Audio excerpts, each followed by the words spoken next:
이거 처음 들으시는 분. 경우의 수 파트 처음 듣는다. 난 한 번도 공부를 안 해봤다. 첫 번째, 용어에 대한 정리를 해야 되는데, 사건, 경우의 수, 뭐 이런 내용은 뭐 간단한 예를 들면, 보통 우리가 경우의 수 문제 풀 때 가장 많이 예를 드는 게 주사위죠. 주사위를 던집니다.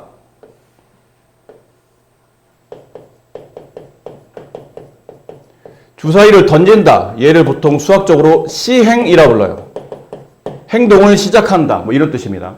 그러니까 주사위를 던진다. 일렬로 세운다. 뭐 동전을 던진다. 이런 것들이 다 시행이에요. 그렇게 시행을 하게 되면 어떤 특정 결과물이 나타나죠. 소수가 나온다.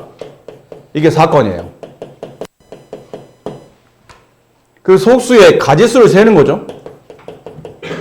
주사위에서 나올 수 있는 소수의 가지수는 2, 3, 5. 총 몇 가지? 3가지. 얘가 경우의 수입니다. 그래서 사건이란 거는 어떤 실험이나 관찰에 의해서 얻어지는 결과, 그게 사건이고 그 사건에 각각 나타날 수 있는 가지수, 그 가지수를 경우의 수라 부른다. 수형 노는 거는 나무 숫자예요. 나무 수. 이게 뭐 형태할 때 하는 거죠. 나뭇가지 모양으로 뻗어서 일일이 경우의 수를 계산하는 방식. 얘를 보통 우리는 수형도로 부르고, 경우의 수 문제, 확률 문제 중에 상당히 높은 고득점 문제들 있죠. 굉장히 어려운 문제들은 저 수용도가 거의 대부분입니다. 쉽게 말하면 노가다라는 얘기죠.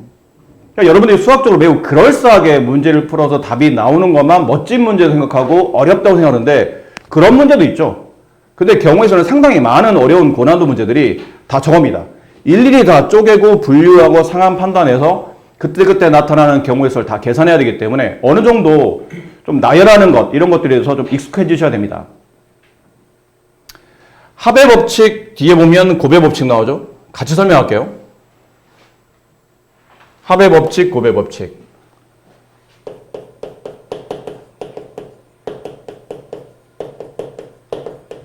합의 법칙은 말 그대로 각각 사건의 경우의 수를 덧셈하는 겁니다. 그러니까 사건이 하나가 아니고 보통 2개 이상이 발생한다는 뜻이겠죠? 곱의 법칙은 사건의 경우의 수를 곱셈하시는 겁니다. 근데 둘의 차이점은 합의 법칙은 두 사건이 동시에 발생하지 않을 때예요. 곱의 법칙은 두 사건이 동시에 발생할 때, 혹은 순서 있게 차례를 지켜서 모두 발생할 때가 곱의 법칙입니다. 뭐 간단한 예를 들면 합의 법칙은 내가 식당에 들어왔어요. 점심 먹으려고. 그러니까 이 식당은 밥 종류와 면 종류를 파는 식당인데 밥의 종류가 뭐 밥을 선택할 수 있는 메뉴가 김치찌개, 된장찌개, 부대찌개, 동태찌개 뭐 이렇게 있다고 칩시다. 면 종류는 라면, 국수, 우동이 있었다고 칠게요. 그럼 내가 이 가게에 들어와서 점심에서 한 메뉴를 선택해서 밥을 먹을 수 있는 경우의 수는 몇 가지요? 밥의 종류가 몇 가지죠? 4가지죠. 그렇죠? 면 종류 몇 가지예요? 3가지예요. 이 4가지와 3가지를 더해야 됩니까? 곱해야 됩니까? 해당? 아무도 대답을 안 해. 나 오늘 수업이 외로워 또. 더해야 되죠? 왜 더해야 되나요? 네, 메뉴를 선택해야 되는데 밥의 메뉴를 선택하면 면의 메뉴를 선택할 수 없고 면의 메뉴를 선택하면 밥의 메뉴를 선택할 수 없어요. 그러니까 두 사건을 동시에 발생할 수 없기 때문에 두 사건의 경우의 수를 덧셈하시는 겁니다.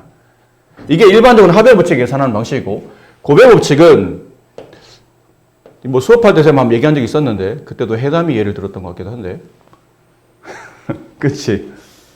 아니야? 기억 안 나? 내가 집 밖에 외출을 해요.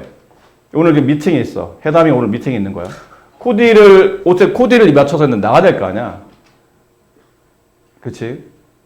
미팅을 뭐 남자랑 하진 않잖아. 남자랑 하니? 미팅을? 여학생이랑 하겠죠? 여학생을 미팅할 건데 잘 보여야 될 거 아니야. 그래서 좀 이쁜 옷을 입고 가고 싶은 거예요. 근데 집에서 막 옷장을 봤더니 지금 내가 입고 나갈 만한 마음에 드는 윗도리가 4가지가 있었다고 칩시다. 근데 아랫도리, 뭐 바지겠죠? 치마는 아니겠죠. 세 가지가 있었다고 칩시다. 그럼 내가 옷을 챙겨 입고 미팅하러 나갈 때 입을 수 있는 코디의 가지수는 몇 가지입니까? 그러면 이거는 윗도리 종류 4가지와 아랫도리 종류 3가지를 더해야 돼, 곱해야 돼? 그렇지, 곱해야죠. 이거 동시에 발생할 때잖아. 이게 만약 합의되면 어떻게 돼요? 큰일 나죠. 둘 중에 하나만 입고 와야 되는 겁니다. 해담이 생각해봐. 윗도리만 입고 나가. 어떻게 할 거야? 우리 남학생끼리 있으니까 뭐 이런 얘기도 하게 되네요. 그나마 아랫도리는 괜찮아. 윗도리만 입고 하면 어떻게 할 거야? 그러니까 이건 동시에 발생할 수 없죠. 아니, 동시에 발생하면 동시에 발생해야 될 일이지. 곱셈한다는 얘기죠. 그러니까 지금처럼 두 사건이 동시에 발생할 수 없어. 하나를 선택하면 하나는 버려져야 돼. 그러면 덧셈이고, 그렇지? 둘이 동시에 발생하게 되면 곱셈입니다. 1부터 100까지 자연수를 각각 하나씩 적힌 100장 카드에서 한 장을 뽑아요. 12의 배수 또는 13의 배수가 적혀 나오는 경우의 수를 계산하시오. 1부터 100까지 12의 배수를 일일이 나열하기는 귀찮죠. 저런 케이스에서는 100을 12로 나눕니다. 그러면 몫이 나오죠. 몫은 9가 되겠네요. 8이 되겠네요. 나머지는 별로 중요하지 않습니다. 나머지는 4가 남긴 하겠지만 12의 배수가 8개가 있고 96에서 끝나면 나머지 4가 나와서 100이 되는 거니까. 그래서 총 몇 개냐면 12의 배수는 8개. 그럼 100 나누기 13. 이건 7이죠. 나머지 9 남을 테고. 그럼 12의 배수는 8개. 13 배수는 7개. 또는이잖아요. 또는은 합의 일반적인 기호입니다. 또는은 합. 그리고는 곱의 일반적인 기호죠. 문장이죠. 그럼 12의 배수인 12개와 8개와 13의 배수인 7개를 더해서 15개 이렇게 처리하시면 되고, 이번 문제는 2의 배수 100을 2로 나누면 2의 배수는 금방 나눠지죠. 50개. 5의 배수는 20개. 그럼 2를 더하면 또는이니까 다시 70개. 자, 그러시면 안 되죠. 위에서는 12와 13의 최소 공배수, 둘이 겹치는 배수, 그러니까 최소 공배수의 배수가 공배수니까요. 겹치는 배수가 100 안에 12와 13의 공배수가 없기 때문에 그냥 각각의 계산을 덧셈하면 되는데, 이거는 겹치는 배수가 존재하죠. 2와 5의 공배수. 이건 초등학교 때 그리고 중학교 1학년 때 다시 배운 거죠. 공배수를 구하려면 두 수의 최소 공배수의 배수를 구한다. 그럼 2와 5의 최소 공배수는 10이고 10의 배수가 공배수가 될 테니까 총 10개가 존재합니다.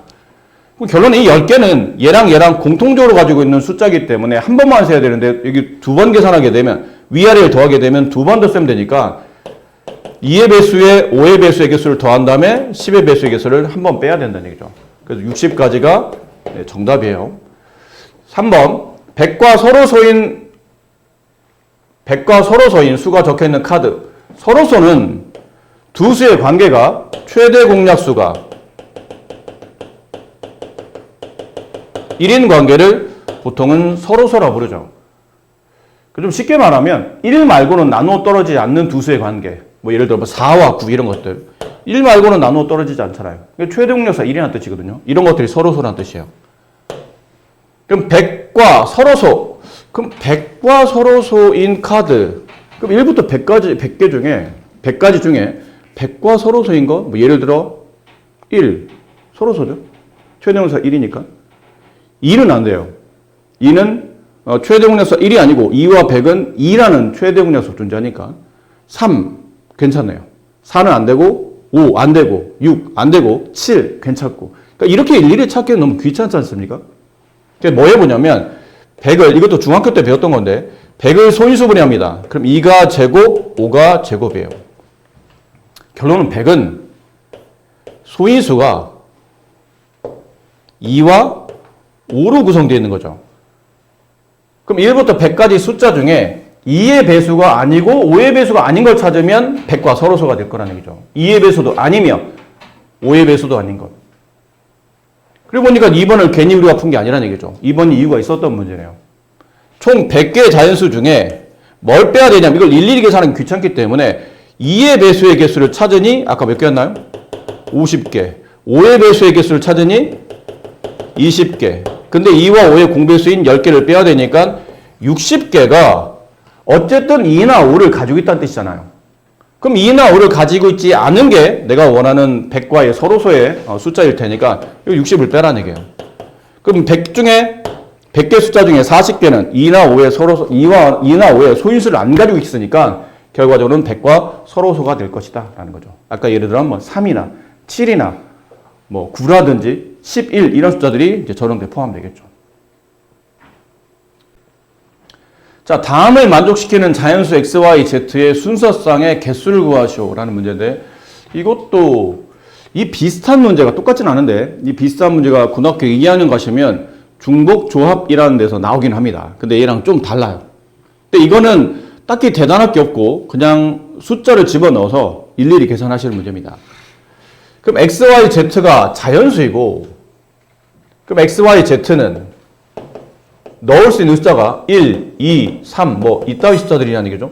저런 걸 집어넣어서 저 세 수의 합이 11이 되도록 찾는 건데 일일이 대입하기 귀찮고 상황을 좀 분류하는 게 낫습니다. 상황을 분류하자는 얘기는 첫 번째 z에다가 1을 한번 집어넣어요. 자연수라고 그랬으니까. 두 번째 z에다가 2를 한번 집어넣습니다. 세 번째 z에다가 3을 한번 집어넣어요. z에 4 집어넣으면 안 되죠? z에 4 집어넣으면 이게 12가 돼서 넘어가면 마이너스 1. 두 자연수를 덧셈해서 마이너스 1이 나올 수는 없으니까 그렇게는 안 되겠죠. 근데 사실 얘도 안 된다고 보는 게 맞아요.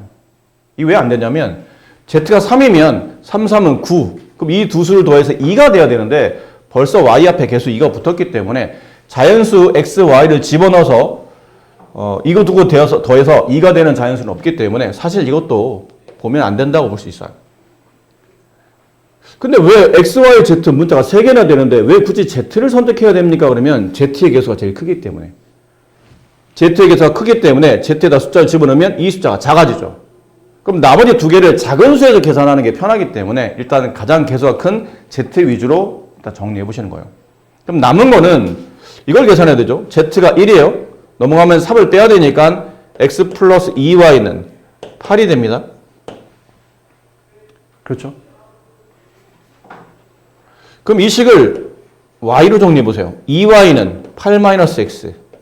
왜 y로 정리하냐면 2y, y의 숫자에 자연수를 집어넣으면 2y는 짝수가 되죠. 그럼 여기 있는 8-x도 짝수가 돼야 되기 때문에 x에 들어갈 수 있는 숫자는 짝수만 되는 겁니다. 이 경우는. 그러니까 자연수 중에 짝수만 넣어야 된다는 얘기죠. x, 2, 다음에 4, 6, 뭐 이런 식으로. 그럼 y는 x에 2를 집어넣으면 2y가 6이니까 y 값은 3이 되고 얘는 2가 되고 얘는 1이 되겠죠.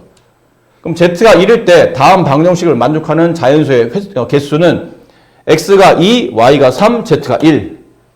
x가 4, y가 2, z가 1.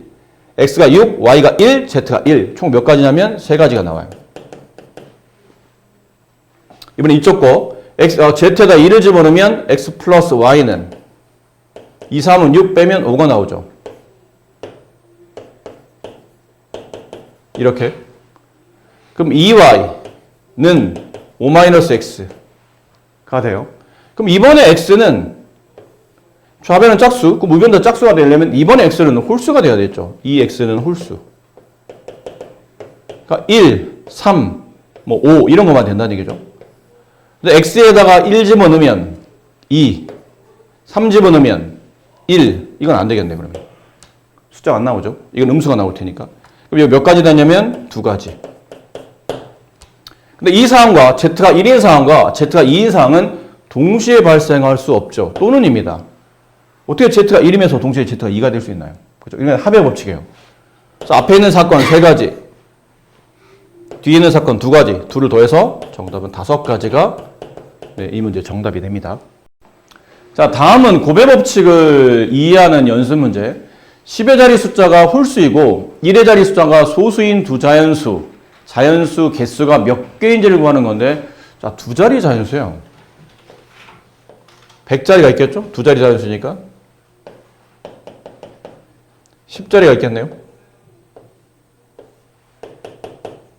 뭔 소리예요? 네, 10자리가 있고 1자리가 있겠죠? 근데 10의 자리에 올 수 있는 숫자는 홀수랍니다. 근데 우리가 보통 여기 이 자리수에 올 수 있는 숫자는 0부터 9까지 총 10개입니다. 근데 이 앞에 홀수가 온다네요. 그럼 올 수 있는 숫자는 1, 3, 5, 7, 9, 5개 중에 하나가 오겠죠? 10자리에 올 수 있는 경우의 수는 5가지. 1자리에는 소수가 온답니다. 그럼 이 자연수 중에 소수는 2, 3, 5, 7, 4가지네요. 근데 이거는 10의 자리에도 숫자를 집어넣어야 되고 동시에 1의 자리 숫자를 집어넣어야죠. 그래야 두 자리 자연수가 될 테니까 이거는 또는이 아니에요. 둘 중에 하나를 대입하는 게 아니고 둘 다를 대입해야 되기 때문에 곱이겠죠. 그래서 20가지가 정답이 됩니다. 중학교 1학년 때 여러분들이 배웠던 내용이라 꽤 오랜 시간이 지났죠. 중1 때면 언제냐? 그치? 아이고. 여러분. 그때 뭐라 배웠냐면 이런 걸 배운 적 있어요, 우리가. 어떤 자연수의 약수의 개수를 구하시오. 그러면 뭐 방법은 두 가지죠. 직접 계산하시고 일일이 세시면 되는데 숫자가 좀 크면 이것도 좀 불편한 일이에요. 그래서 보통 어떤 행동을 많이 했었냐면 저 자연수 n을 소인수분해 합니다. a의 m제곱 곱하기 b의 뭐 n제곱 이었다고 칩시다. 뭐 뒤에 더 있을 수도 있지만 일단 이 정도였다고 치면 이랬을 때 이 자연수 n의 약수의 개수를 구하시오. 그러면 그 약수의 개수는 저 지수값에 소인수분해 된 상태 지수값에 1씩 더하고 그들을 곱하시면 약수의 개수가 나왔었죠. 뭐 이런 과정을 왜 이렇게 되는 겁니까? 라는 걸 지금 일일이 하기는 좀 시간적인 뭐 부족함이 있으니까 예전에 배웠던 걸 다시 한번 떠올리시면 돼요. 더하기 1이 있는 이유는 그 약수의 얘기하다 보니까 답답하네요. 말로 설명하려니까. 자, 이 숫자 이게 8 곱하기 9 72죠. 70의 약수의 개수는 총 4, 3, 12, 12개입니다. 근데 왜 지수에 1씩 왜 더해졌어야 됐냐면 2가 나올 수 있는 이게 어쨌든 약수니까 약수는 이 수 어떤 두 수를 곱해서 이 수를 만들 수 있을 때 그 어떤 두 수를 우리는 보통 약수라고 부르죠.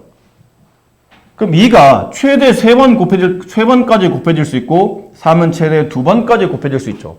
그럼 2는 2는 최대 3번까지, 3은 최대 2번까지 곱할 수 있고 그들을 만들어서 약수 72를 만드는 약수를 구할 수 있을 텐데 보통 약수를 구할 때 1을 곱할 수 있겠죠. 그 2는 1번, 2번, 최대 3번까지. 3도 3을 곱할 때 3을 안 곱하는 거예요. 그 3을 한 번 곱할 수도 있고 최대 3을 2번까지. 그럼 2 안 곱하고 3 안 곱하다 보면 1이라는 약수가 나오고 여기 2 나오고 4 나오고 8 나오고 3 나오고 6 나오고 12 나오고 8, 3, 24 나오고 여기 9 나오고 2, 9, 18, 4, 9, 36 이렇게 나오겠죠. 그럼 내부에는 요만큼이 결국은 약수가 된다는 얘기죠. 여기 있는 숫자들이 약수가 돼요. 그럼 결론 이 직사각형 안에 들어있는 이 직사각형 칸수가 결국은 약수의 개수가 되겠죠. 그럼 그러다 보니까 세로로 4칸, 가로로 3칸. 그럼 4칸 곱하기 3칸, 총 12칸의 약수가 들어가는데 이 4가 무슨 의미냐면 2의 지수 1, 2, 3. 결국 2가 총 3칸을 차지하는데 여기 1이 한 칸을 차지해요. 1로 한 칸이 약수가 만들어지죠. 또다시 3도 3에 1, 2, 3은 최대 2번까지. 근데 거기에 1이 한 칸을 차지하다 보니까 다시 3의 제곱의 지수 2에다가 1을 더한 3. 4, 3, 12 이렇게 되는 겁니다. 뒤에 플러스 1을 덧셈하는 이유는 1이 한 칸을 차지하기 때문이다 라고 생각하시면 되죠. 그럼 전 문제도 이 내용을 알고 있으면 저기 어려울 일이 없죠. 360을 일단 소인수분해야 될 겁니다. 그럼 360은 10 곱하기 36이고 10은 2 곱하기 5고 36은 2의 제곱 곱하기 3의 제곱이잖아요. 4, 9, 36. 그럼 2가 총 3번, 3이 2번, 5가 한 번. 양의 약수의 개수를 구하시오. 그러면 지수에 각각 1을 더하죠. 4, 3, 2, 24개가 360의 양의 약수의 개수가 되고 360과 540의 공약수의 개수를 구하죠. 공약수의 개수는 360 약수와 540 약수를 각각 구한 다음에 공통된 약수를 찾는 겁니다. 이게 굉장히 귀찮은 작업이잖아요. 그렇지 않나요? 360의 약수와 540의 약수를 각각 구한 다음에 여기 있는 숫자들이에요. 공통적으로 겹치는 숫자들. 이게 360과 540의 공약수입니다. 근데 약수를 나열해서 이걸 구하기 너무 귀찮기 때문에 그래서 뭘 썼냐면 이것도 중학교 때 배운 거죠. 최대 공약수 두 수의 최대 공약수를 구한 다음에 그 최대 공약수의 약수를 구하시면 이게 공약수가 되는 겁니다. 그럼 360과 540의 최대 공약수를 구해볼까요? 이거는 뭐 초등학교 때도 배운 거잖아요. 10으로 나누면 36, 54, 18로 나누지네요. 이렇게. 더 이상 안 나누죠, 서로서? 그럼 이걸 곱한 게 최대 공약수. 그럼 180이네요. 180의 약수를 구하면 공약수의 객수를 구할 수 있다. 그럼 180을 소인수분 해야 되죠? 다시 180 소인수분 해보면 10 곱하기 18, 2 곱하기 5에 2 곱하기 3의 제곱. 그럼 따라서 2의 제곱 곱하기 3의 제곱 곱하기 5의 1제곱이죠. 그럼 약수의 개수, 지수의 일씩 더한 값을 모두 다 곱한다. 18개. 이렇게. 도로망 관련된 문제는 보통은 이제 합곱이 잘 나오는 문제죠. 1번, A 도시에서 출발해서 B 도시로 가는 경우의 수를 구하랍니다. 단 한 번 진행한 도시는 진행하지 않는다. 뭐 이렇다는 뜻이죠. A에 출발했죠? C로 왔다가 다시 A로 돌아온 이런 일은 없다는 뜻이에요. 갔다 돌아오면 안 된다는 뜻이죠. 그럼 갈 수 있는 경우의 수는 첫 번째, A에서 C로 갔다가 B로 가는 케이스. 거쳐가야 돼요. 그러면 A에서 B로 직접 가는 길이 없기 때문에. 두 번째는 A에서 D로 갔다가 그 다음에 B로 가는 케이스. 그럼 A에서 C로 가는 케이스는 몇 가지 경우가 발생하죠? 세 가지가 발생하죠. 그럼 C에서 B로 가는 케이스는 세 가지네요. 근데 이건 동시에 출발해야 되잖아요. 그래서 길 두 개를 어떻게 동시에 갑니까? 이건 동시가 아니지 않나요? 동시에는 아니지만 순차별로 모두 가야 되죠. 여기도 가고 여기도 가야 A에서 C를 거쳐 B로 가게 될 테니까 곱입니다. 9가지. 여기는 A에서 D로 가는 케이스 2가지. D에서 B로 가는 케이스 3가지. 6가지. 자, 남은 거는 1번 케이스와 2번 케이스를 더하는 겁니까? 곱하는 겁니까? 위에서 9가지, 6가지 더해야 돼, 곱해야 돼요? 그럼 다시 물어볼까? A에서 C로 가고 B로 가는 케이스와 A에서 D로 가고 B로 가는 케이스가 동시에 발생해? 동시에 발생할 수 없잖아. 위로 가면서 어떻게 아래로 가? 그럴 수는 없으니까 이 경우는 덧셈해야 되겠죠. 그래서 이 문제는 합곱이 같이 나오는 문제입니다. 정답은 15가지가 정답이죠. 2번, 동건이와 수진이가 A 도시에서 출발해서 B 도시로 가는 경우의 수를 구하시오. 이제 두 사람이 가요. 근데 밑에 보면 단 한 사람이 진행한 중간 도시는 다른 사람이 진행할 수 없어요. 그럼 만약에 지금 사람이 두 사람이잖아요. 동건이, 수진이. 근데 동건이가 A 도시에서 C 도시를 거쳐 B로 갑니다.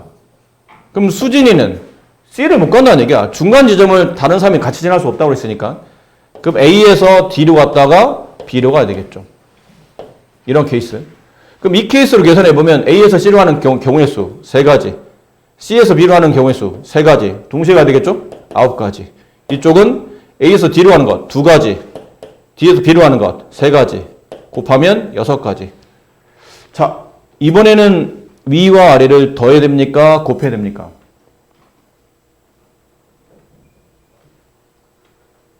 더하는 건가요? 더한다는 얘기는 동건이만 길을 간다. 수진이는 안 간다는 뜻이에요. 만약에 수진이만 길을 간다? 그럼 동건이는 안 간다는 뜻이야. 그게 동시에 발생하지 않는 케이스의 합의 경우고 이 경우는 둘이 같이 가야 되잖아요. 동건이는 위로, 동시에 수진이는 아래로. 이런 느낌이니까 얘는 곱하셔야 됩니다. 헷갈리지 마시고 54예요. 그럼 정답은 54가지입니까? 아니겠죠. 빠진 게 있죠? 뭐가 빠졌나요? 동건이가 꼭 A에서 C로 가고 B로 가야 되는 겁니까? 아닐 수도 있지 않나요? A에서 D로 갔다가 B로 갈 수 있겠죠? 수진이는 반대로 A에서 C로 갔다가 B로 갈 수도 있겠네요. 서로 길을 맞바꿔 갈 수 있다는 얘기야. 왜 꼭 동건이가 위로 가야 돼? 수진이가 위로 가면 안 되는 건가? 그래도 된다는 얘기죠. 그럼 이 경우는 A에서 D로 갔다가 B로 가는 케이스 6가지, A에서 C로 갔다가 B로 가는 케이스 9가지, 둘 곱하면 얘도 54가지. 자, 이제 남은 겁니다. 54와 이 위아래 두 가지 케이스의 사건들을 이건 더해야 돼, 곱해야 돼? 이건 더해야죠. 이건 왜 더해야 되는 겁니까? 동건이가 위로 가고 수진이가 아래로 가는 길과 동건이가 아래로 가고 수진이가 위로 가는 길을 동시에 선택할 수는 없잖아요. 그 상황을. 사람이 각각 한 사람인데 한 명 이리 가고 한 명 이리 왔어. 그 사건과 둘이 바꿔가. 이게 어떻게 동시에 발생해? 그럴 수는 없죠. 그러니까 이 사건 두 개를 덧셈 한다. 정답은 108이 정답이다. 은근히 쉬워 보이지만 이런 것들에서 이제 합곱을 기본적으로 연습하시는 겁니다. 언제 더하고 언제 곱할지를 잘 판단해야 된다는 얘기죠.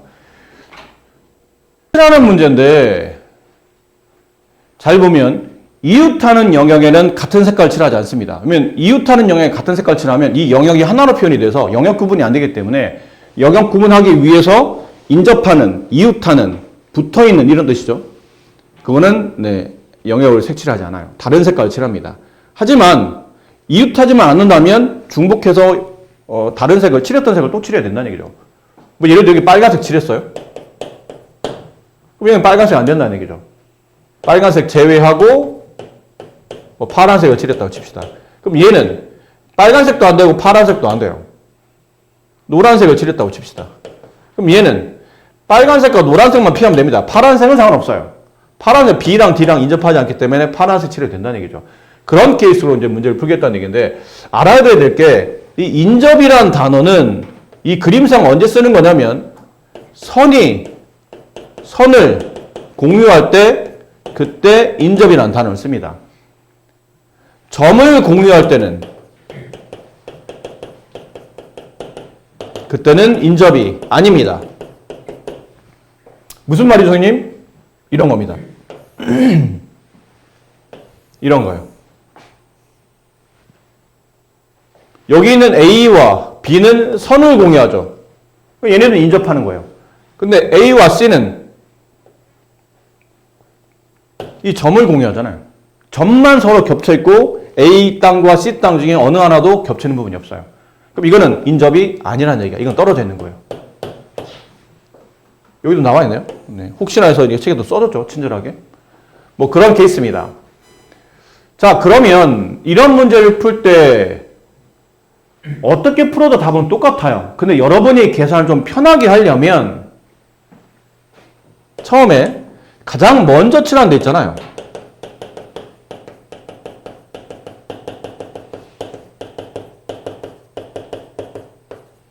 가장 먼저 색칠하는 영역은 가장 많이 인접해 있는 걔를 먼저 칠하는 게 좋습니다. 그러니까 칠하는 순서가 알파벳 순이 아니라는 얘기죠. 나와 있는 것 중에 가장 많은 부분과 인접하고 있는 영역을 먼저 색칠해줘야 나머지 계산하기에 편해진다는 뜻이에요. 그럼 누가 가장 많이 인접해 있습니까? 그러면 당연히 A죠. 그럼 A부터 칠해요. 그럼 A 칠하고 그 다음은요? 그 다음은 뭐 순서가 별로 없습니다. 네, 그 다음은 그냥 뭐 알파벳 순서대로 B, C, D, E 뭐 이렇게 칠하시면 될 것 같아요. 그럼 A에 칠할 수 있는 경우의 수는 지금 색깔이 몇 가지 있냐면 5가지. 그럼 A에 5가지. 빨, 주, 노, 초, 파. 자, 이렇게 5가지 중에 예를 들으나 뭐 하나 칠하잖아? 그럼 예를 들어 놓으세요. 빨간색을 칠했어요. 그럼 B는 빨간색을 피해서 주황색을 칠했어요. 4가지. 이것도 예를 들으세요. 그래야 이해하기 편하니까. 그럼 C는 빨강, 주황 빼고 3가지. 노초파 중에 하나, 뭐 노를 칠했다고 칩시다. 그럼 D는 빨강, 노랑 빼고죠. 그럼 빨강, 노랑 빼면 다시 주, 초, 파 중에 하나니까 다시 세 가지예요. 아무거나 예를 드세요. 뭐 초록을 칠했다고 칩시다. 그럼 E는 빨강색과 초록색 피해서 나머지 세 가지. 이렇게 정답이 되는 겁니다.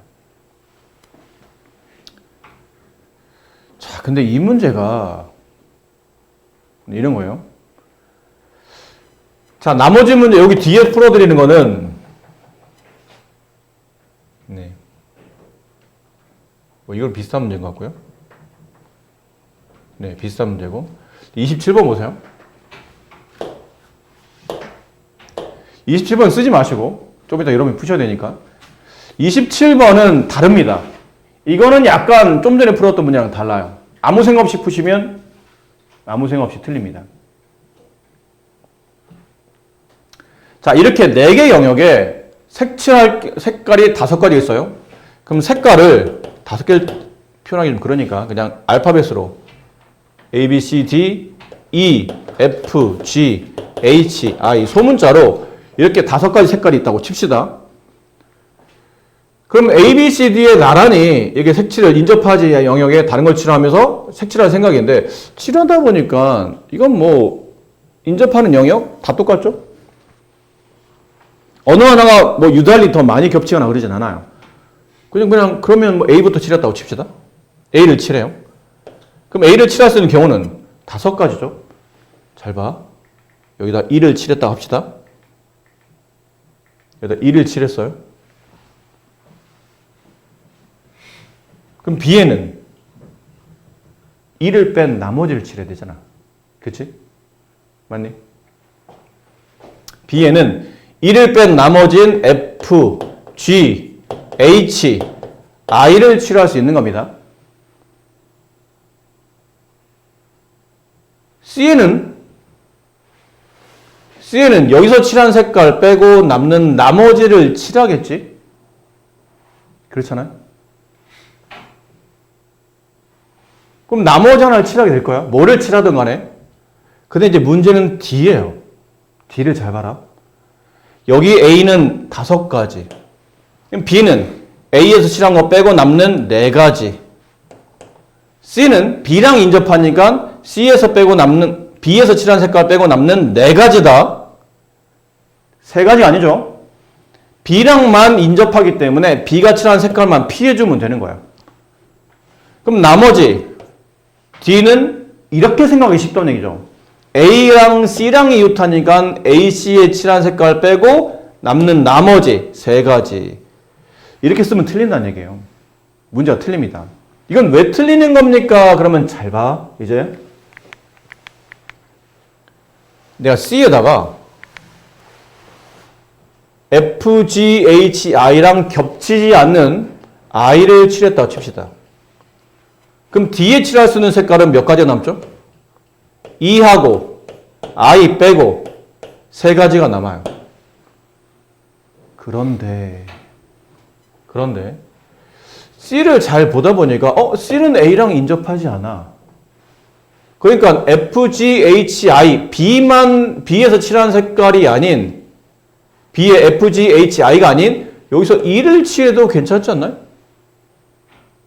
어차피 C에다 E를 칠해도 B와 구분되고 A랑은 인접하지 않기 때문에 상관이 없겠죠. 그럼 여기다 E를 칠한다면 A도 지금 E가 칠해져 있고 C도 E가 칠해져 있기 때문에 D가 칠할 수 있는 경우의 수는 E만 피해주면 되는 거예요.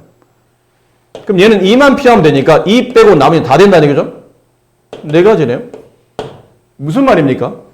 D는 A하고 C가 칠해진 색깔이 서로 같으냐 다르냐에 따라서 D가 칠해지는 색깔이 달라지는 거예요. 이해되죠? 그러니까 어떻게 하셔야 되냐면 이 문제는 아무 생각 없이 그냥 생각대로 주룩 의식의 흐름대로 푸시면 안 되고 A와 C가 첫 번째 다른 색깔일 때 두 번째 A와 C가 같은 색일 때를 나누어서 풀어줘야 되는 겁니다. 아셨어요? 그러니까 이런 문제가 좀 헷갈리는 거야. 쉽지는 않아. 이거는 이거도 아는 대로 또 구분하는 방식이 있는데 그거를 처음부터 설명하면 오히려 여러분 이해도에 방해가 되니까 일단 이렇게 구분하는 방식을 좀 기억하세요. 왜 이렇게 해야 되는 겁니까? 경우가 달라지기 때문에. 그럼 A와 C가 다른 색깔이라 친다면 여기는 5가지, B는 4가지. 잘 보세요. 여기는 C를 칠할 때는 B랑도 다른 색깔이 돼야 되고 E랑도 다른 색이 돼야 돼요. 그렇죠? 무슨 말 이해되셔? B랑 칠한 색깔 다른 색, 그럼 4가지 중에 하나야. 근데 A에서 칠한 E랑도 다른 색깔이야. 그럼 3가지 중에 하나야. 색깔 2개를 피해줘야 되니까. 그럼 얘는 색깔이 달라요. 그럼 2개의 색깔을 빼고 남는 5개 중에 2개 빼고 남는 나머지 3가지. 이렇게 처리하셔야 되고, 밑에 거는 A와 C가 같은 색깔이죠. A에 칠할 수 있는 경우는 5가지, B는 이거 칠한 거 빼고 남는 4가지, C는 1가지야. 왜 1가지야? 얘랑 같은 색이니까. 얘가 선택한 경우를 얘도 그대로 따라가야 되기 때문에 그 색깔을 칠한다. 1가지가 돼요. 그럼 나머지 얘는 여기 같은 색깔 칠해져 있으니까 요 같은 색깔 1개만 피하면 된다는 얘기죠. 얘는 다시 4가지가 됩니다. 5개 중에 요 같은 색깔 하나 빼고 남는 나머지 4가지. 그럼 위에 있는 경우와 아래에 있는 경우는 다시 뭐 해야 되죠? 덧셈해야 되죠. 동시에 발생할 수 없잖아요. 같은 색깔이면서 어떻게 다른 색깔이야? 그럴 리는 없죠. 둘을 덧셈해서 정답 마무리하시면 됩니다. 자, 여기 28번 문제. 이거는 풀이법이 있어요. 풀이법대로 하시면 됩니다. 첫 번째, 내가 동전이 100원짜리 하나, 50원짜리 2개, 10원짜리 3개가 있는데 이거를 일부 또는 전부를 사용해서 금액을 지불할 생각이에요. 근데 지불하는, 영원을 지불하는 거, 돈 안 내는 건 빼고 계산하라는 얘기죠. 그럼 지불하는 방법수인데 쉬워, 이거는. 네가 돈 낼 때 고민할 거 아니야. 100원짜리를 안 내고 지불할까? 아니면 1개 있으니까 1개를 내고 지불할까? 경우에서 몇 가지죠? 현민아, 이 경우에서 몇 가지니? 아니, 2가지겠지. 그치? 그 다음에 50원짜리는 동전이 3개 있는데 50원짜리를 안 내고 지불해도 되고 1개를 써도 되고 최대 2개까지 쓸 수 있겠죠. 얘는 몇 가지예요? 이건 3가지겠죠. 그러면 10원짜리는 3개 있으니까 안 내거나 1개 쓰거나 2개 쓰거나 3개 쓸 수 있겠죠. 그럼 경우의 수는 결과적으로 본다면 100원짜리를 쓰고 100원짜리를 쓸 수도 있고 안 쓸 수도 있겠지만 어쨌든 100원짜리, 50원짜리, 10원짜리를 모두 다 섞어서 돈을 내는 거기 때문에 경우의 수는 곱하는 겁니다. 2 곱하기 3 곱하기 4. 단 쓰다 보니까 이 2가 뭔가요? 그랬더니 실제로 100원짜리 화폐 개수 1개보다 하나 많은 거고 이 3은 50원짜리 화폐 개수 2개보다 하나 많은 거고 이 4는 10원짜리 화폐 개수 3개보다 하나 더 많은 겁니다. 왜 1씩 더해야 됩니까? 그러면 안 낸다는 경우수가 이렇게 하나씩 포함되어 있기 때문이에요. 화폐 개수만큼 화폐 개수에다가 안 낸다. 그 동전을 쓰지 않는다라는 경우가 포함되어 있기 때문에 결국은 지불하는 방법수를 구하시오. 그러면 화폐 개수 더하기 1한 값을 계속 곱해가시면 됩니다. 이건 계산법이 있어요. 다만 이 케이스 안에는 뭐도 있냐면 안 낸다, 안 낸다, 안 낸다도 포함되어 있다는 얘기죠. 이거 총 몇 가지냐면 24가지예요. 그 24가지 중에는 안 낸다, 안 낸다, 안 낸다도 선택되어 있기 때문에 돈을 안 낸다는 건 뺀다고 했으니까 이렇게 정답은 23가지가 정답이에요. 1번은 문제풀이가 있기 때문에 좀 당연히 좀 쉬울 수 있는데 문제는 2번입니다. 2번 보세요. 지불할 수 있는 금액수 가만히 있어봐. 이게 비슷한 말 아니야? 지불하는 방법수와 지불하는 금액수가 뭐가 다른가? 달라. 이건 다르다. 이게 뭐가 다른 겁니까? 만약 네가 예를 들어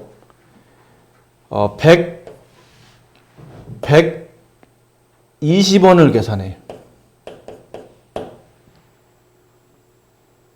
근데 120원을 계산하는 방법 중에는 120원을 지불하는 방법에는 이럴 수도 있어요. 100원짜리를 1개를 쓰고 10원짜리를 2개 쓰는 케이스가 있을 겁니다. 하지만 50원짜리를 2개를 쓰고 10원짜리를 2개 써서 120원을 계산할 수도 있을 거라는 얘기죠. 지불 방법으로 본다면 윗경우와 아랫경우는 당연히 다릅니다. 다른 동전을 쓰고 있기 때문에 지불 방법은 다른 거야. 근데 문제는 2번 문제 보세요. 지불하는 금액수. 이거 얼마냐면 120원이죠. 이거 120원이에요. 지불하는 방법은 다르지만 지불 금액수는 동일해진다는 얘기죠. 그럼 지불 방법수 23가지 안에는 이런 식으로 화폐의 지불 방법은 다르지만 금액이 똑같은 게 있을 거라는 얘기야. 그럼 그 개수를 빼내야 된다는 얘기죠. 지금처럼 겹치는 개수를 하나로 처리해서 빼내야 되는데 어차피 우리가 일반 문제 풀 때 일일이 다 화폐를 몇 개를 써서 23개의 가지가 나왔는지를 일일이 계산하는 게 있으면 그 중에서 돈이 겹치는 걸 빼내면 돼. 이렇게. 이거 돈 겹치네. 얘처럼. 120원 중에 얘랑 얘랑 겹치네. 그럼 두 개가 실제로 답이 한 개인 거니까 두 개가 아닌 하나는 빼내자. 이런 식으로 빼내면 되는데 우리가 그렇게 풀진 않았잖아요. 간단히 풀었잖아. 그럼 이제 와서 이걸 다 나열해서 이걸 겹치는 걸 빼라고? 그러기는 시간이 또 너무 많이 걸려요. 그래서 무슨 방법을 이럴 때는 이제 무슨 방법을 선택하냐면 지불할 수 있는 금액수가 왜 겹치는지를 생각하는 거예요. 왜 중복이 발생하는지. 중복 발생하는 이유는 얘네들 때문이에요. 50원짜리 두 개를 섞으면 100원이 되고 100원짜리 두 개 하나를 50원 두 개로 바꿀 수 있다 보니까 서로 중복된 돈이 발생하더라는 얘기죠. 근데 10원짜리는 발생하지 않죠. 10원짜리 세 개 최대 합쳐봐야 50원이지 않기 때문에 얘네 둘이 문제라는 얘기지. 이렇게 중복되는 화폐가 나오면 첫 번째 화폐 단위가 큰 것이죠. 큰 화폐를 작은 화폐로 환전합니다. 그럼 이 문제 같은 케이스는 100원짜리 한 개를 50원짜리 두 개로 바꿔놓으라는 얘기예요. 그럼 이렇게 되면 100원짜리 없어지고 50원짜리 두 개, 다시 원래 50원짜리 두 개가 붙으면서 50원짜리는 4개가 되는 겁니다. 그리고 10원짜리는 3개가 있죠. 그럼 얘를 가지고 다시 지불 방법을 계산하면 돼. 그럼 지불 방법수, 화폐 단위에 1을 더한다. 화폐 단위에 1을 더한다. 그들을 곱한다. 그런 다음에 거기 안에서 돈을 지불하지 않는 경우는 한 가지는 뺀다. 19개. 따라서 23가지 중에 4개는 이런 식으로 겹치는 돈이 발생한다는 뜻이에요. 그래서 지불할 수 있는 방법수를 구하시면 쉬워요. 화폐 단위에 1씩 더하고 곱하시면 되고, 그 마지막에 돈 지불하지 않으면 전체에서 1을 빼내는 거고, 지불하는 금액수를 구하시려면 큰 화폐를 작은 화폐로 환전하신 다음에 그 다음은 지불 방법수로 계산하시면 된다. 그럼 이런 유형의 문제는 좀 쉬워진다. 순열은 순서 있게 배열한다의 줄임말입니다. 이걸 여러분이 안 배운 게 아니에요. 배웠습니다. 중학교 때 배웠어요. 우리 반 학생 A, B, C, D 5명 있어요.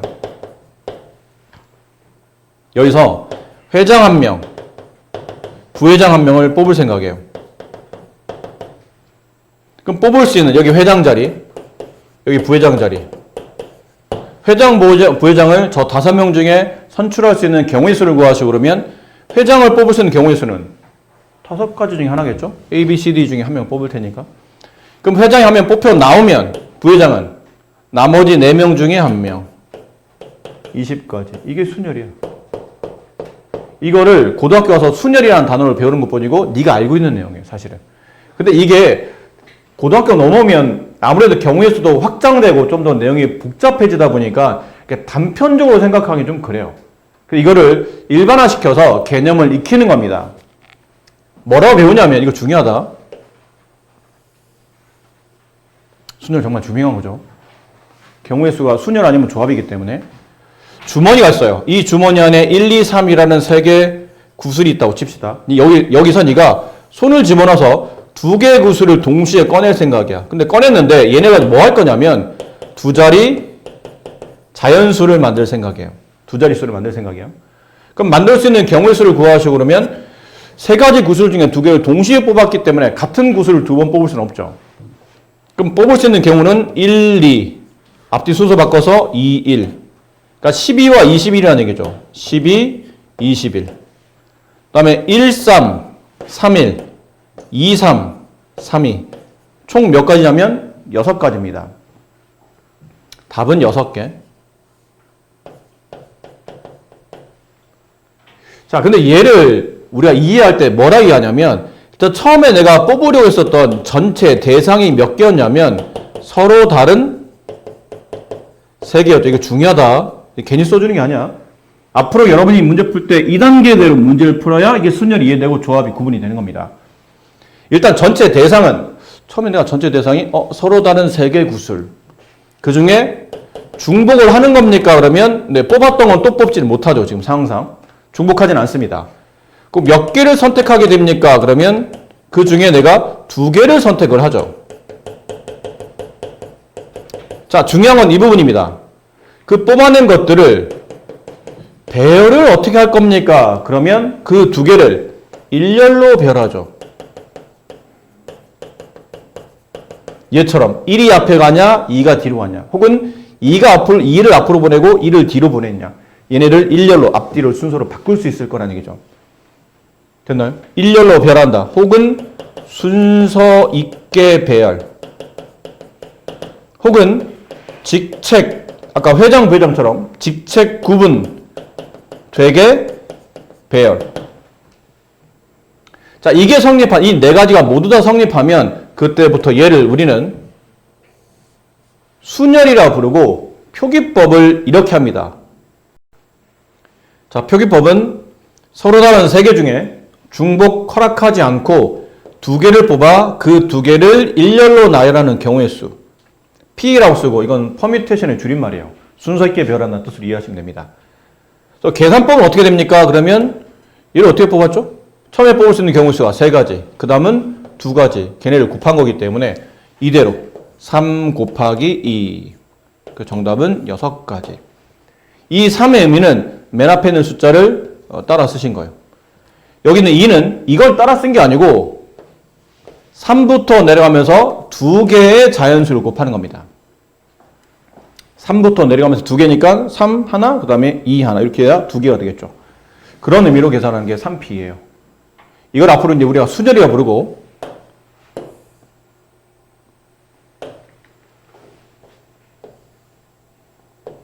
이걸 일반화합니다. 전체 대상은 문제 읽어봤더니 전체 대상이 서로 다른 n개요. 서로 달라야 됩니다. 그 중복은 허락하지 않습니다. 그 몇 개를 선택하는 겁니까? 그러면 R개를 선택합니다. 단 이 R은 M보다는 작거나 같아야 됩니다. 중복하지 않기 때문에 뽑아내는 횟수가 전체 대상보다 많을 수가 없어요. 가장 많아봐야 똑같은 케이스. 그보다는 작은 케이스. 다음 배열 상태는 아까 말한 이 내용이죠. 일렬로 배열, 직책 구분되게 배열, 그 다음은 순서 있게 배열. 그렇게 되면 순열이 되고 그 기호는 MPR이라고 쓰며 그 계산법은 M부터 내려가면서 숫자 하나씩 작아져요. M-1, M-2 그러면서 총 몇 개를 곱하게 되냐면 R개. 총 R개 자연수를 곱하시면 됩니다. 뒤에 여기 보면 책에는 이게 N 곱하기 M-1, N-R-1 뭐 이렇게 되는데 이거 별로 중요하지 않아요. 네, 그런 게 별로 중요하지 않습니다. 이게 뭐 여기 있는 숫자가 뭐 이거를 뭐 복잡하게 뭐로 썼냐 이렇게 물어보지 않고 그냥 이게 중요해. M부터 내려가면서 R개를 곱한다. 이 개념을 이해하시고 읽으면서 이게 순열이란 걸 간파하려면 요 단계를 거쳐야 돼요. 전체 몇 개인지, 중복하는지, 선택 몇 개 하는지, 그 선택하는 걸 어떻게 할 건지, 배열할 건지 안 할 건지. 그걸로 순열이 결정이 된다라는 표현이고. 자, 그 기호를 이제 익히고 나면 그 다음은 일반적으로 기억해야 될 순열의 이제 계산법들이 필요하죠.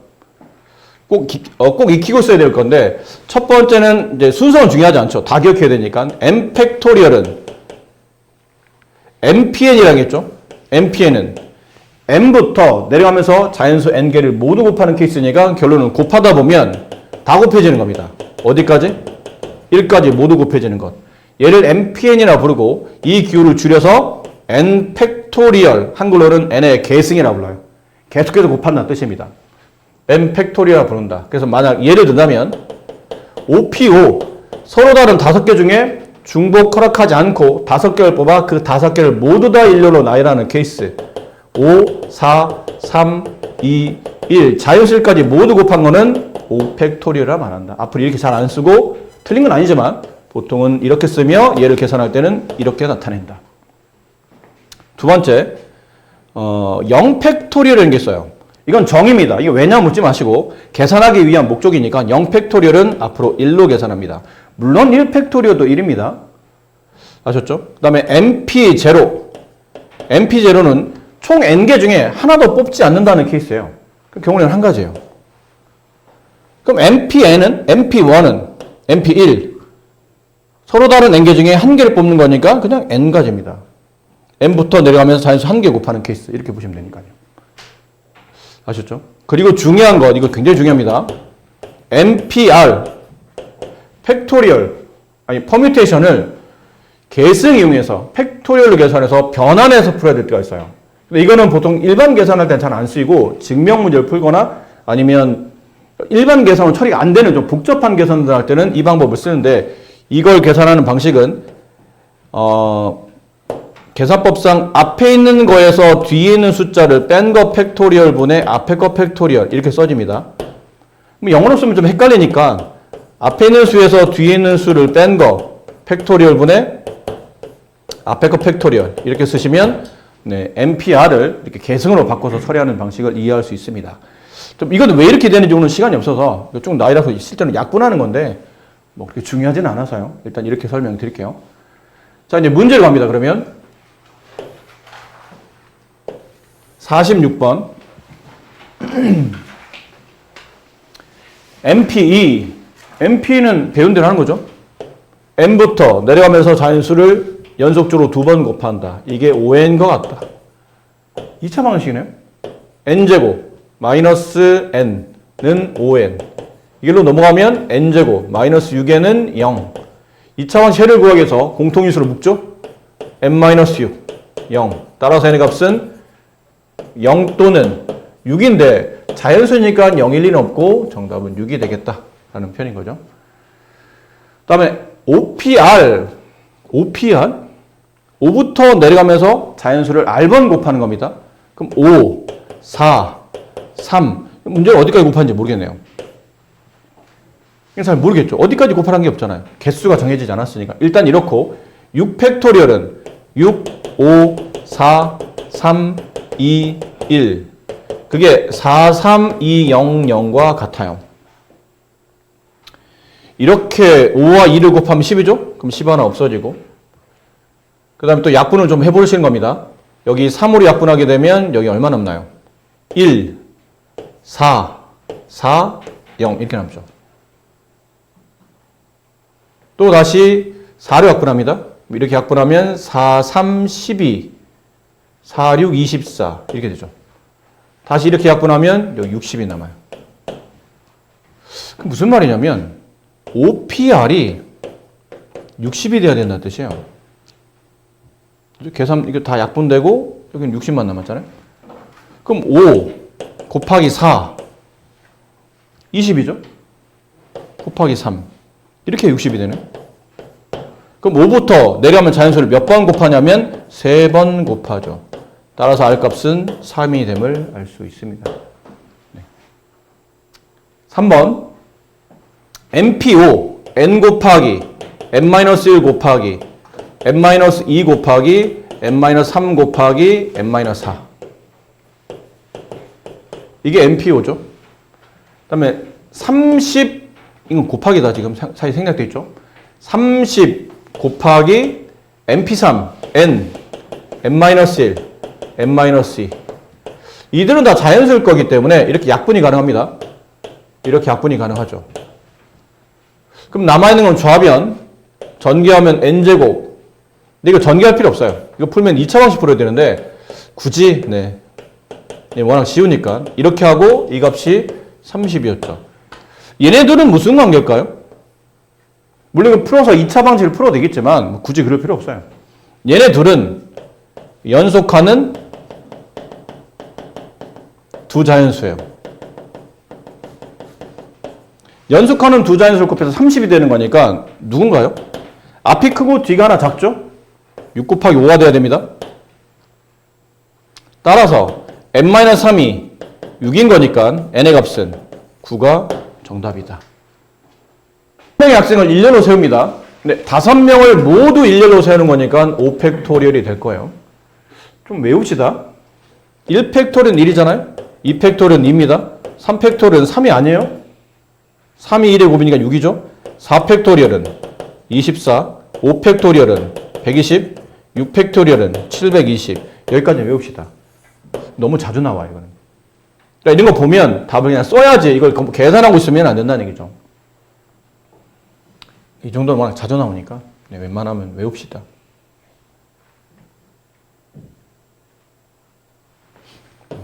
뭐 그냥 계산한 거예요. 근데 계산한 거 줄여서 써놓은 거니까.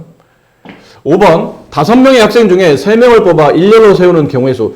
이게 그거네요. 순열이죠. 서로 다른 5명 중에 뽑았던 사람 또 뽑지 않고 중복하지 않고 3명을 뽑아서 그 3명을 일렬로 나열하는 케이스. 그렇잖아요. 5P3이네요. 5P3 5 곱하기 4 곱하기 3 60까지. 3번 5명 학생 중에 대표 1명, 부대표 1명. 이것도 순열이죠. 서로 다른 5명 중에 뽑았던 사람 또 뽑지 않고 직책 구분이 되는 2명을 뽑는 거니까 5P2 5 곱하기 4 22 정답이네요. 그러니까 개념대로 읽으면 이제 저런 것들이 눈에 잘 보인다는 얘기죠. 빠르게 처리할 수 있는 방식. 표기법을 이해하고 표기법 우리는 연산법을 알고 있기 때문에 바로 연산법으로 이어서 문제를 마무리하시면 됩니다. 아시겠죠? 현민이 왼손잡이구나. 불편하지 않나요, 왼손? 남자 4명, 여자 3명을 일렬로 세웁니다. 남자 3명이 서로, 여자 3명이 서로 이웃한다. 이건 중학교 때 배웠는데 이웃한다는 말이 나오면 첫 번째 해야 될 행동이 저 사람을 한 사람 묶습니다. 저 3명을 마치 한 사람인 것처럼. 왜냐면 한 명이 움직이면 이웃한다는 얘기는 나머지 2명이 따라서 움직여야 된다는 뜻이니까 실제로 3명이 움직이는 게 아니고 얘를 한 그룹으로 생각한다는 얘기죠. 마치 한 명처럼 생각한다. 그럼 이런 느낌이잖아. 남자, 여자, 여1, 여2, 여3. 그 남자 4명, 뭐 A, B, C, D라고 합시다. 자, 이렇게 있는데 얘네를 그냥 마치 한 사람인 것처럼 보겠다는 얘기예요. 그럼 결론 A, 라지 A, 스몰 A, 스몰 B, 스몰 C, D를 일렬로 배열하는 케이스 5팩토리래요. 5명 일렬로 배열. 근데 그 안에서 이렇게 일렬로 배열하긴 하는데 사실은 이 안에서 이 3명이 다시 자리 배치를 할 수 있죠. 서로 자리 바꿈 할 수 있고 3명이 서로 다른 3명이 세 자리에 일렬로 배열되는 케이스. 그럼 3P3 3팩토리얼이죠. 그럼 다시 여기다 3팩토리얼 곱해야 돼요. 이게 정답이라는 얘기죠. 2번 문제. 여자끼리 이웃하지 않도록 세워야 됩니다. 좀 전에 1번은 여학생끼리 모아놨어요. 그래서 애들이 너무 떠드는 거야. 그러니까 안 되겠는 거지. 떨어뜨리려고 하는 겁니다. 떨어뜨리려고 하다 보니까 먼저 떨어뜨려야 되는 여학생을 고민하지 말고 아무 관계없는 남학생 4명을 일렬로 배열하세요. A, B, C, D 이 4명을 일렬로 배열하는 케이스는 4팩토리얼이죠. 서로 다른 4명을 중복 없이 4자리에 일렬로 배열하는 케이스 4P4 그냥 4팩토리얼이잖아요. 앞으로 3명을 일렬로 배열한다. 3팩토리얼. 4명을 일렬로 배열한다. 4팩토리얼. 10명을 일렬로 배열한다. 10팩토리얼. 이건 변함이 없어요. 이 계산법은. 자, 남은 이제 여학생인데 여학생들이 이웃하지 않게 만들려면 남학생들 사이사이 자리에다가 여학생을 끼면 됩니다. 근데 남학생들 그 사이사이 자리가 몇 자리인지를 빨리 판단해야 돼요. 현민이 물 마셔. 물 없니? 떠와 빨리. A, B, C, D 그 사이사이에 자리를 배치를 만들어야 돼요. 근데 생각해봐. A, B, C, D 저 남학생들 사이에 자리가 몇 개 있죠? 몇 개 있어요? 3개라 생각하면 그치 5개인 거지. 이거 왜 5개죠? 그치 앞자리까지 고민해야 돼요. 여기도 여학생이 들어갈 수 있고 여기도 들어갈 수 있고 여기도 들어가고 여기도 들어가고 여기도 들어가겠죠. 자 그렇게 되면 여학생들은 서로 다른 몇 개 자리? 5개 자리예요. 앉았던 자리에 또 앉을 수는 없죠? 그러면 이웃하게 되는 거니까. 중복하지는 않습니다. 그 중에 몇 개 자리를 선택해야 돼요? 3개 자리를 선택을 해야 돼요. 됐니? 그리고 그 선택한 자리를 일렬로 배열할 수가 있죠. 그러면 여학생 1, 여학생 2, 여학생 3 이렇게 앉히는 것과 얘네를 자리 바꿔하면 서로 다까랑 다른 배열이 되잖아요. 그럼 결국 이 3명을 다시 일렬로 배열해야 되기 때문에 이게 순열이 되는 겁니다. 아까 배웠던. 서로 다른 5개 중에 중복 허락하지 않고 3개를 선택하여 그 3개를 일렬로 배열하는 케이스. 최종 정답은 이걸 다 곱하면 되죠. 4팩토리얼 곱하기 5p3. 그러면 이 여학생들이 이웃하지 않는 케이스가 발생한다. 곱해야 됩니다. 더하는 게 아니죠. 남학생 배열하면서 동시에 여학생을 배열해야 되는 케이스니까. 됐죠? 3번. 남자와 여자가 교대로 앉아야 돼요. 근데 지금은 상식적으로 생각해봐. 남학생이 더 많아. 여학생이 먼저 오게 되면 이게 교대가 안 된다는 얘기죠. 여, 남, 다시 남이 돼야 되잖아. 남학생 4명, 여학생 3명이면. 이렇게 되면 교대가 성립하지 않아요. 교대는 남녀가 바뀌어야 되는데 이게 끝에 남남이 되니까 이렇게 안 된다는 얘기죠. 그럼 남은 거는 남, 여,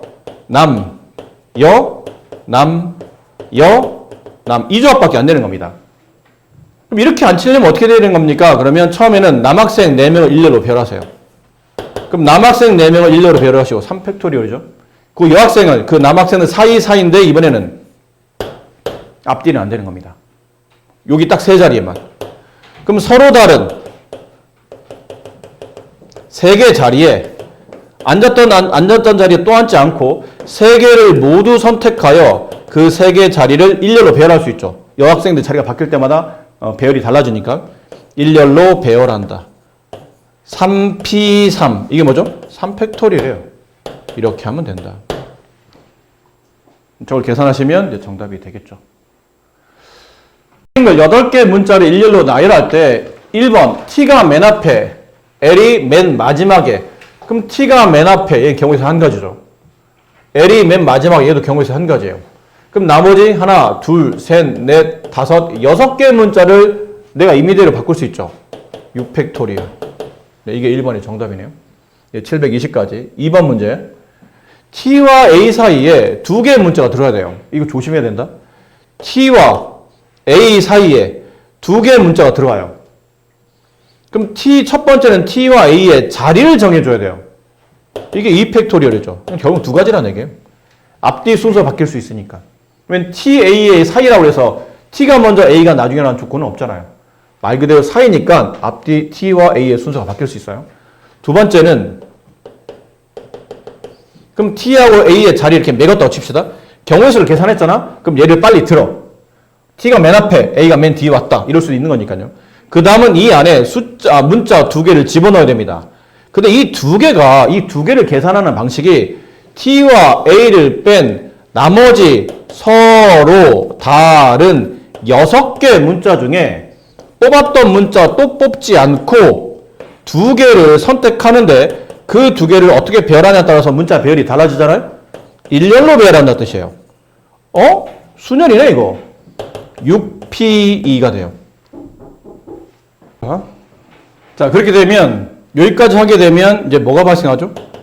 4개의 문자가 이제 정리가 돼요. t. 그다음에 2개를 선택했겠죠? 했으면 예를 드는 게 좋다고 그랬죠? 그냥 요 사이는 a를 그냥 갖다 끼웠다고 칩시다. 6p 안에는 이것도 있을 테니까. 이렇게 배열되어 있는 케이스. 그럼 이게 하나의 문자로 움직여요. 그다음부터는. 딱 고정이 된 상태죠. 2개 앞뒤에 순서 매겼고 그 6개 문자 중에 남은 6개 중에 2개를 뽑아서 놨는데 그 2개 중에는 RA도 있을 테니까. 그럼 이렇게 되면 얘네는 더 이상 자리가 고정되어 있죠. 움직이지 않는 상태로 하나가 됐고 나머지 하나, 둘, 셋, 4개죠. 총 8개 문자니까. 그러면 전체는 하나, 둘, 셋, 넷, 5개를 일렬로 배열하는 거니까 5팩토리래요. 그럼 따라서 정답은 2팩 곱하기 6p2 곱하기 5팩토리얼 이러면 정답이 되는 겁니다. 자, 3번. 적어도 한쪽 끝에 모음이 온다. 적어도라는 문제가 나오면 보통 뭐죠? 여사건입니다. 여사건이 뭐예요? 전체 경우의 수에서 그 반대 사건을 빼내는 거죠. 그럼 내가 구하는 사건의 상황이 너무 많다는 얘기야. 일일이 구하기 귀찮다는 거죠. 그럼 차라리 그럴 바에는 전체 경우의 수에서 그 반대 사건을 빼내는 게 훨씬 더 유리할 때 그때 쓰는 게 이 여사건의 경우의 수입니다. 그럼 전체 경우의 수는 8개의 문자를 그냥 구분 없이 8개의 문자를 일렬로 배열하는 거니까 8팩토리얼이 전체 경우의 수예요. 그 중에서 반대 사건, 이 사건의 반대죠. 적어도 한쪽 끝에 자음이 왔으면 좋겠어의 반대가 뭐죠? 둘 다 모음이 오는 겁니다. 이 말은 자음, 자음, 자음, 모음, 모음, 자음, 모음, 모음. 이게 총 4가지 케이스인데 그 중에서 문제는 이걸 원하는 거예요. 너무 귀찮은 거죠. 그럼 전체 구에서 그냥 차라리 이걸 빼겠다고 생각하는 거지. 모음, 양쪽 끝에 모음이 오는 것. 그럼 여기는 모음이 누굽니까? I, A, E. 그렇죠? I, A, E가 양쪽 끝에 오는 겁니다. 그럼 첫 번째는 I하고 A하고 E 중에 양쪽 끝에 올 수 있는 2개의 모음을 찾아주는 거예요. 그렇죠? 모음, 모음. 이 케이스가 3P이죠. 왜 3P예요? 서로 다른 3개의 문자 중에 2개를 뽑아 그 2개를 앞뒤 순서 바꿀 거거든. 그게 3P잖아요. 자, 그리고 나면 앞뒤는 정해진 거고요. 나머지 이 안에 몇 개 남죠? 6개가 남아요. 그럼 이 6개를 다시 일렬로, 이 안에서 다시 일렬로 배열해야 될 거 아니야? 6팩토리얼. 다 됐죠? 그럼 양쪽 끝에 모음이 오고 그 사이에 6개의 문자가 온다. 3P2 곱하기 6팩토리얼. 이 전체에서 이걸 빼내게 되면 정답이 됩니다. 그리고 미친 짓 하지 마라. 8팩 빼기 6팩은 2팩이 아니다. 아셨죠? 이거는 일반적인 문자식 계산하는 게 아니에요. 이거는 이거대로, 이건 이거대로 계산, 따로따로 계산해야 되지. 이거 뭐 빼서 동량 처리해서 이렇게 쓰시면 큰일 납니다. 자, 어찌됐든 이런 식으로 문제를 마무리해 주시고요. 0개 숫자 0, 1, 2, 3, 4, 5에서 서로 다른 4개 숫자를 택하여 4자리 자연수를 만들 때 4자리 자연수의 개수를 구하랍니다. 이거는 뭐 쉽지 않을까요? 4자리, 하나, 둘, 셋, 넷. 근데 여기는 뭐 올 수 없죠? 0이 올 수 없어요. 그러니까 하나, 둘, 셋, 넷, 다섯, 6개 숫자 중에 0이 못 오니까 얘는 경우에서 5가지. 그 다음 곱하기 이쪽인데 이쪽에서는 이제 아무나 갖다 껴도 되죠? 아무나. 단 4개의 수를 동시에 택한 거잖아요. 그럼 겹치면 안 된다는 얘기잖아. 뽑았던 거 또 뽑을 수는 없다는 얘기죠. 4개를 동시에 뽑아냈으니까. 그럼 4자리의 수를 만들려고 하다 보니까 그럼 맨 앞에 있는 숫자를 뭐 하나를 뺐다고 칩시다. 그럼 그냥 5를 뺐다고 쳐요. 이렇게 케이스는 예를 들어야 되니까. 5가 들어왔어요. 그럼 나머지 하나, 둘, 셋, 넷, 5개 수를 가지고 서로 다른 5개의 수를 가지고 중복하지 않으며 몇 개를 선택? 3개를 선택. 그들을 일렬로 배열. 자연수는 일렬 배열할 때마다 숫자 달라지니까 이게 5P3. 순열이죠. 정답은 5 곱하기 5P3. 네, 이렇게 될 겁니다. 이건 쉽고요. 2번 짝수 봅시다. 짝수를 결정하는 거는 1의 자리죠. 1의 자리에 0이 오거나 2가 오거나 4가 오거나 이런 케이스예요. 그럼 맨 앞자리는 뭐가 못 오냐면 맨 앞자리는 0 빼고죠. 여기 벌써 들어갔어요. 여기에. 그럼 0 빼고 5개. 그럼 남은 건 이렇게 생각하면 돼요. 여기 있는 3개는 그냥 서로 다른 5개 중에 아무거나 3개 뽑아서 갖다 놓으면 된다는 얘기죠. 그렇잖아? 저 서로 다른 5개 중에 3개를 뽑아. 그걸 막 배열해. 그러면 이 안에서 끝자리가 0이 되는 4자리 자연수를 구할 수 있겠죠. 그런데 이 케이스는 처음에는 0을 못 뽑죠. 그러니까 끝자리에 2가 들어있는 상태니까 이렇게 예를 드는 게 좋아요. 2가 들어있는 상태니까 2는 더 이상 못 뽑습니다. 0도 못 뽑죠? 그럼 1, 3, 4, 5 중에 하나를 뽑아내요.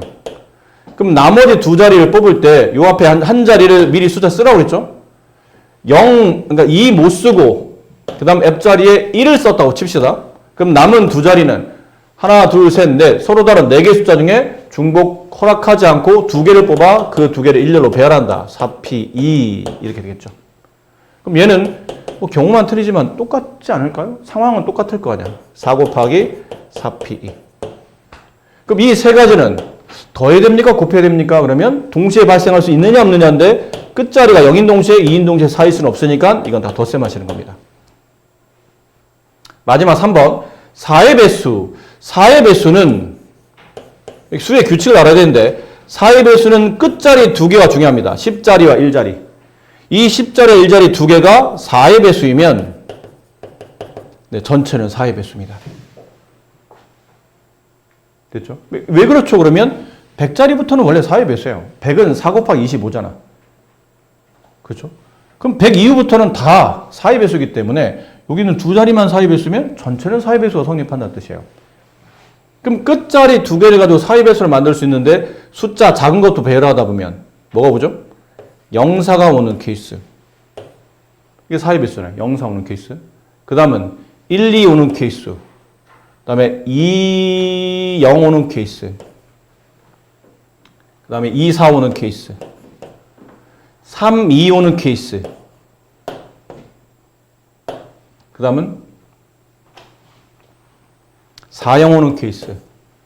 4, 4는 안 되겠죠? 똑같은 게 두 개니까. 그 다음에 5, 2 오는 케이스. 이렇게 있겠네요. 됐습니까? 그럼 여기 지금 처음에 이렇게 따져주면 됩니다. 여기 0, 4가 들어간 거예요. 그럼 나머지 두 자리는 0 빼고 4 뺀 거니까 나머지 하나, 둘, 셋, 네 개 중에 두 개 뽑으면 되겠죠. 4P2.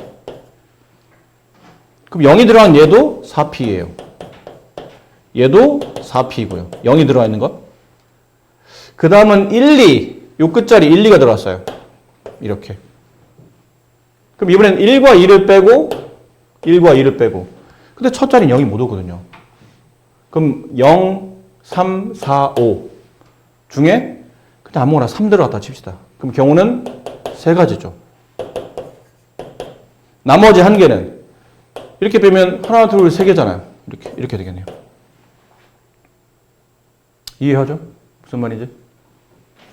이해 안 되셨습니까? 동환이 혹시 이해 안 됐니? 너무 빨랐나? 이것만 설명하면 돼? 아니, 더 모르겠는데. 다 모르겠어? 이건 이해됐어요? 이런 조합을 찾아낸다라는 것.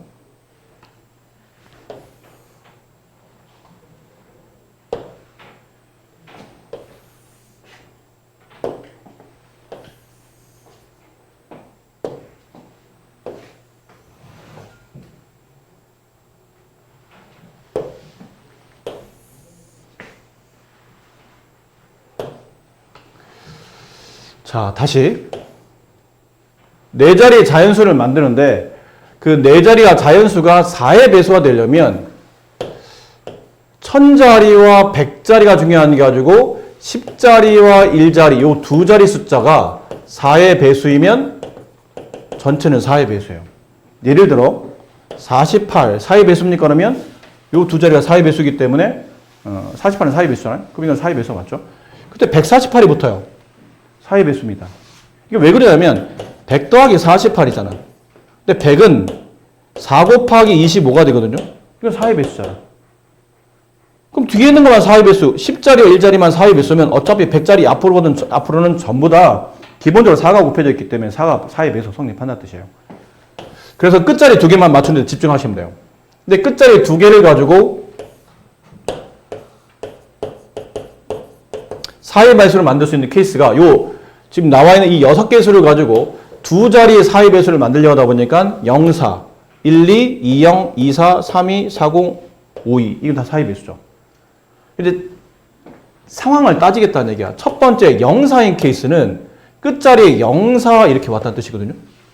그럼 앞자리 두 개만 맞추면 되는데 0, 4가 오게 되면 남아있는 숫자는 1, 2, 3, 4, 5 여기 올 수 있는 숫자는 1, 2, 3, 4, 1, 2, 3, 5 서로 다른 몇 개? 서로 다른 4개 중에 뽑았던 숫자 또 뽑지 않고 몇 개를 선택해야 돼요? 두 자리 뽑아야 되니까 두 개를 선택을 하는 거야. 근데 그 두 개가 앞뒤 순서 바뀔 때마다 숫자가 달라지잖아. 이거 일렬로 배열해야 된다는 뜻이죠. 이게 보니까 이게 4P라는 순열이 된다는 뜻이에요. 이해됐나요? 그래서 4P. 됐지? 근데 일단 0이 한 자리 앞자리든 뒷자리든 0이 하나 차고 들어가면 나머지 두 자리는 그냥 아무거나 뽑아도 되기 때문에 0이 들어가 있는 이 케이스, 그 다음 이 케이스까지는 4P가 똑같이 계산될 거라는 얘기예요. 그 다음 이번에는 이 케이스를 보자는 얘기죠. 12. 끝자리에 12가 오는 겁니다. 이렇게 예를 들어서. 그럼 이번엔 1, 2가 빠져나가고 숫자가 들어갔고 나머지 0, 3, 4, 5 중에 이제 두 자리를 메꿔야 되는데 맨 앞에는 0이 못 오잖아. 첫 자리는 3, 세 가지예요. 0이 못 오니까 3, 4, 5 중에 하나가 왔을 거라는 얘기지. 그냥 5가 왔다고 칩시다. 여기 5가 왔어요. 그럼 나머지 이 자리는 0, 3, 4 중에 이제 아무나 와도 되잖아. 앞자리만 0이 아니면 되는 거니까. 그렇죠? 그럼 이건 경우에 세 가지예요. 그럼 1, 2나 2, 4나 3이나 5, 2 같은 경우는 0이 포함되지 않은 케이스니까 숫자의 상황만 다를 뿐이지 계산법은 다 똑같을 거라는 얘기죠. 이해되나?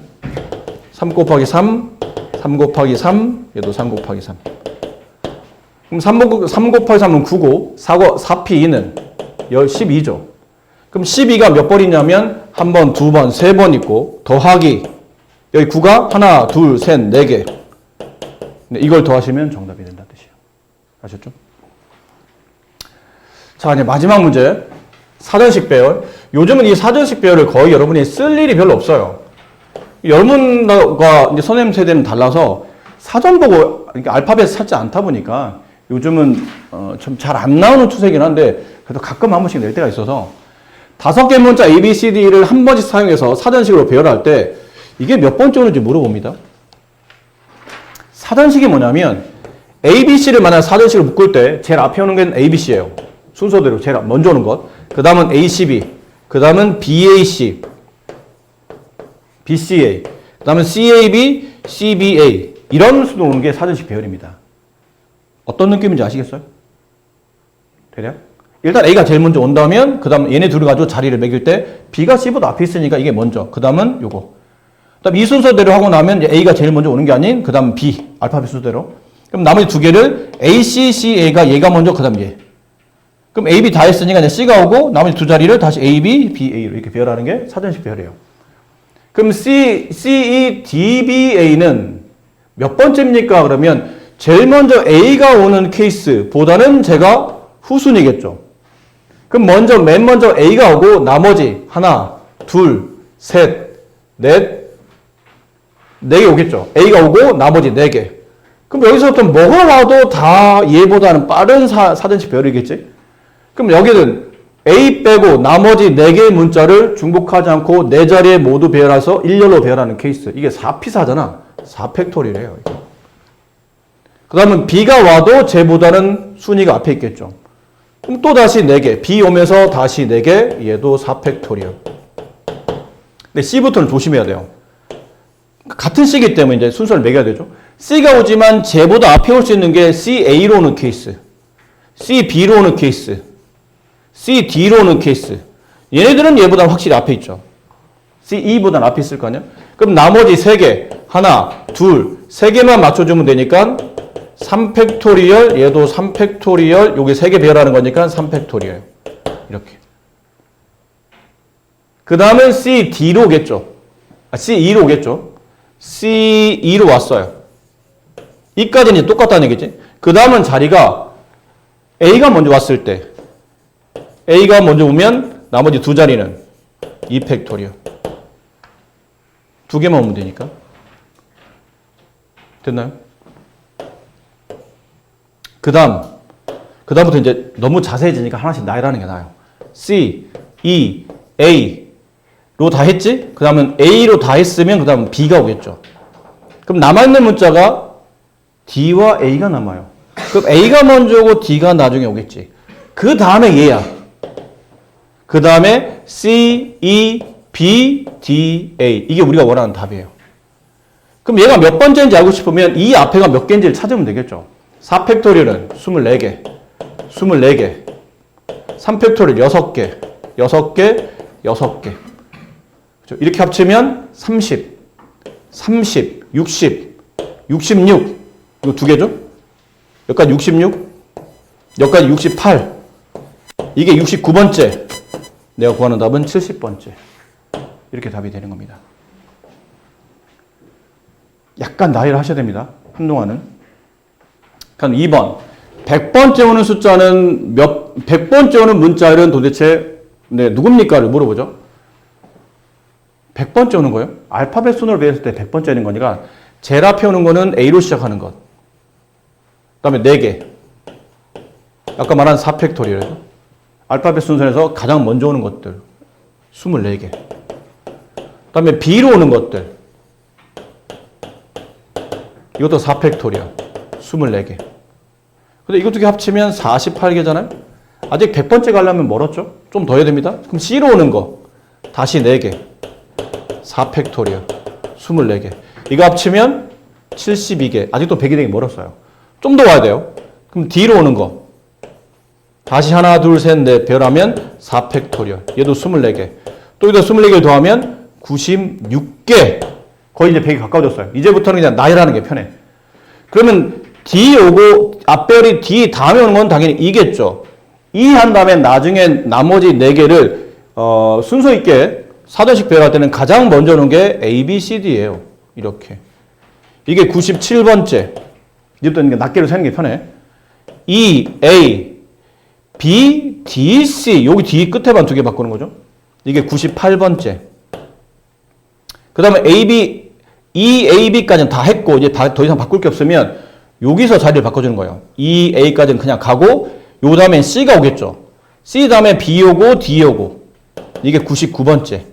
그다음 마지막 E, A, C 얘네들이 자리 바꾼 거. D, B. 이게 100번째. 정답은 이거입니다.